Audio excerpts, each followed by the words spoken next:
Bir dona non insonning butun hayotini o'zgartirib yuborishi mumkinligiga ishonasizmi? Bir kambag'al yigit bor edi. U har kuni ish qidirardi, lekin hech qayerdan ish topa olmasdi. Bir kuni u cho'ntagidagi oxirgi puliga non sotib oldi. Qorni juda och edi. Uyiga qaytayotganda yo'l chetida undan ham ochroq bir qariyani ko'rib qoldi. Yigit bir zum o'ylanib qoldi. O'zi ham och edi, lekin qariyani holiga rahmi keldi va nonni unga berdi. Siz oxirgi narsangizni begona odamga bera olarmidingiz? Qariya nonni olib duo qildi. Alloh seni unutmaydi bolam. Yigit esa uyga och qaytdi. 15 daqiqa emas, oradan atigi bir necha soat o'tdi.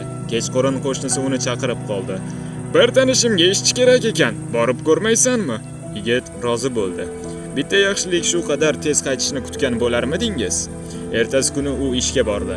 Ish beruvchi uning halolligini yoqtirdi va darhol ishga oldi. Oyligi ham yomon emas edi. Kunlar o'tdi. Yigitning hayoti asta-sekin yaxshilana boshladi, lekin u qariyaning duosini unutmadi. Ammo hikoya hali endi boshlanayotgan edi. Bir necha oy o'tgach yigit yaxshi daromad topadigan bo'ldi. Bir kuni u masjidga ihson qilish uchun bordi. Shu yerda o'sha qariyani yana uchratdi. Qariya uni tanidi va jilmaydi. Men senga aytgandim, Alloh seni unutmaydi deb. Yigit hayron qoldi. Buni qayerdan bildingiz? Qariya javob berdi. Chunki Rasululloh sallallohu alayhi va sallam rahim qilganlarga rahmon rahim qiladi deb o'rgatganlar.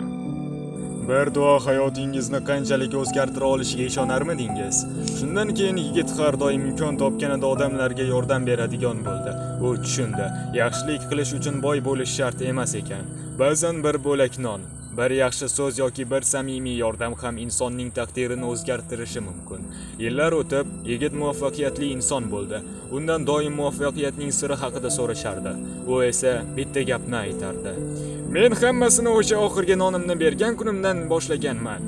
Bugun siz qiladigan bitta kichik yaxshilik ertaga qanday mo'jizaga sabab bo'lishini bilasizmi?